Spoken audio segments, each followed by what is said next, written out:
They paid the driver and stepped down to 4th Street.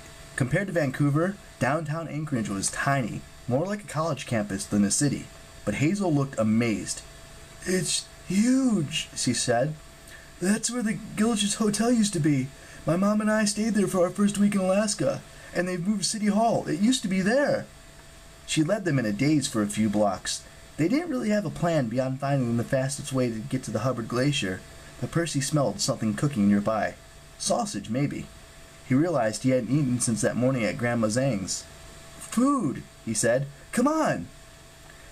They found a cafe right by the beach. It was bustling with people, but they scored a table at a window and perused the menus.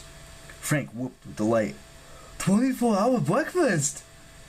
"It's like dinner time," Percy said, though he couldn't tell from looking outside. The sun was so high it could have been noon. "I love breakfast," Frank said. "I'd eat breakfast if I could. And though I'm sure the food here isn't as good as Hazel's." Hazel elbowed him, but her smile was playful. Seeing them like that made Percy happy. These two definitely needed to get together. But it also made him sad. He thought about Annabeth and wondered if he'd lived long enough to see her again. Think positive, he told himself. "You know," he said, "breakfast sounds great." They all ordered massive plates of eggs, pancakes, and reindeer sausage, though Frank looked a little worried about the reindeer. "You think it's okay we're eating Rudolph?" "Dude," Percy said, "I could eat Prancer, Blitzen, and Donder too. I'm hungry." The food was excellent. Percy had never seen anyone eat as much and as fast as Frank. The red-nosed reindeer did not stand a chance. Between bites of blueberry pancake, Hazel drew a squiggly curve and an X on her napkin. "So, this is what I'm thinking. We're here," she tapped the X, "Anchorage." "It looks like a seagull's face," Percy said, "and we're the eye." Hazel glared at him. "It's a map, Percy. Anchorage is at the top of the Silver Ocean. Cook Inlet. There's a big peninsula of land below us, and my old hometown, Seward, is at the bottom of the peninsula here." She drew another X at the base of the seagull's throat.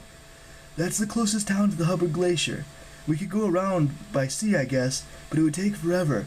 We don't have that kind of time." Frank polished off the last of his Rudolph. "But land is dangerous," he said. "Land means Gaia." Hazel nodded. "I don't see we've got much choice, though. We could have asked our pilot to fly us down, but I don't know. His plane might be too big for little Seward Airport, and if we chartered another plane—" "No more planes," Percy said. "Please?"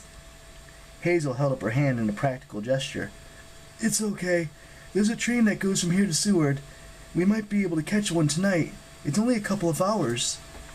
She drew a dotted line between the two X's.